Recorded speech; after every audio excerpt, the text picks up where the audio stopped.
বাবা ইন্তেকাল করছেন, সন্তানের জন্য নসিহত করে যাচ্ছেন, মাকে দেখিস ইত্যাদি ইত্যাদি। হৃদয় বিদারক হয় না? মানুষ সারা জীবন মনে রাখে না? বাট আমরা আমাদের এই দেশের এই উম্মাহ, নবী সাল্লাল্লাহু আলাইহি ওয়াসাল্লাম উম্মাহ বলে আমরা যারা দাবি করছি, আমাদের মধ্যে বেশিরভাগ মানুষ নবী সাল্লাল্লাহু আলাইহি ওয়াসাল্লামের শেষ এই নসিহতগুলো ভুলে গেছে। নসিহতগুলোর মধ্যে সবচেয়ে ইম্পর্টেন্ট ছিল শিরক থেকে দূরে থাকা, সুদ থেকে দূরে থাকা, মুসলিম ভেদাভেদ না করা, শাসকের কল্যাণ কামনা করা, বিদ্রোহ না করে শাসককে উত্তম নসিহত করা। এবং আরেকটা হাদিসে তিনি বলেছিলেন 5 ওয়াক্ত সালাত আদায় করবে, সওম পালন করবে, রমজান মাসে সাধ্যমতো সাদাকা করবে, মুসলিমদের জামাত আঁকড়ে ধরবে, ইনশাআল্লাহ হাসতে হাসতে জান্নাতে প্রবেশ করবে।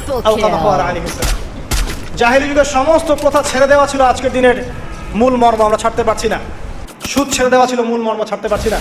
শিরক থেকে বের হতে পারছি না। বেদাতীদের ব্যাপারে ধমক দেওয়া হয়েছে, বেদাত ছাড়তে পারছি না। খেয়াল করে দেখেন, মুসলিম হানাহানি কাটাকাটি এখনো ছাড়তে পারছি না। ইভেন ধর্মতাত্ত্বিকভাবেও আমরা বহু দল এবং উপদলে বিভক্ত হয়ে গেছে, কারোর সাথে কারো ঐক্য নাই। সব মিলিয়ে নবী সাল্লাল্লাহু আলাইহি ওয়াসাল্লামের শেষ ওসিয়তগুলো, কিতাব এবং সুন্নাহ আঁকড়ে ধরা, এটা আমরা সবাই আঁকড়ে ধরতে পারছি না।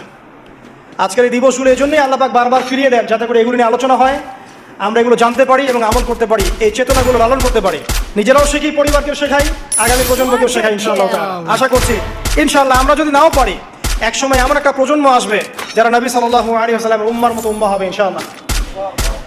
অতএব প্রিয় দিনী ভাইয়েরা, আসুন আজকের দিন জুমার দিন আমরা এই দিনে ইবাদতগুলো বাড়িয়ে দেই, আরাফা, সাওম এবং দোয়া, জিকির আজকারগুলো বাড়িয়ে দেই, একই সাথে আসন্ন কুরবানির প্রস্তুতি গ্রহণ করি।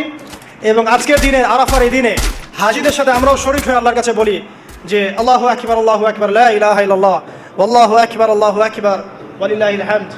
এবং নবী করিম সাল্লাল্লাহু আলাইহি ওয়াসাল্লাম রেখে যাওয়া এই যে শেষ বাক্যগুলো, এগুলো সবার কাছে পৌঁছে দেই। যে ব্যক্তি পৌঁছাবে তার উপর আল্লাহ পাক রহম করবে ইনশাআল্লাহ।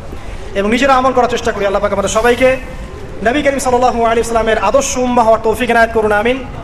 আমাদের ব্যক্তি, পরিবার, সমাজ, রাষ্ট্র, শাসক সবাইকে আল্লাহ পাক হেদায়েত দান করুন, আমিন। এবং আমাদের মধ্যে আপোষে যত ইখতিলাফ, ভুল বোঝাবুঝি আছে, এগুলোকে আল্লাহ পাক নিরসন করে দিন, আল্লাহুম্মা আমিন। আকুলু কওলি হাযা আস্তাগফিরুল্লাহ লি ওয়া লাকুম ওয়া লিসাইরিল মুসলিমিন। বারাকাল্লাহু লানা ওয়া লাকুম বিলায়াতিল হাকীম। ইন্নাহু তাআলা জাওয়াদুল কারীম বাররাউফুর রহিম। আসসালামু আলাইকুম ওয়া রাহমাতুল্লাহি ওয়া বারাকাতুহু।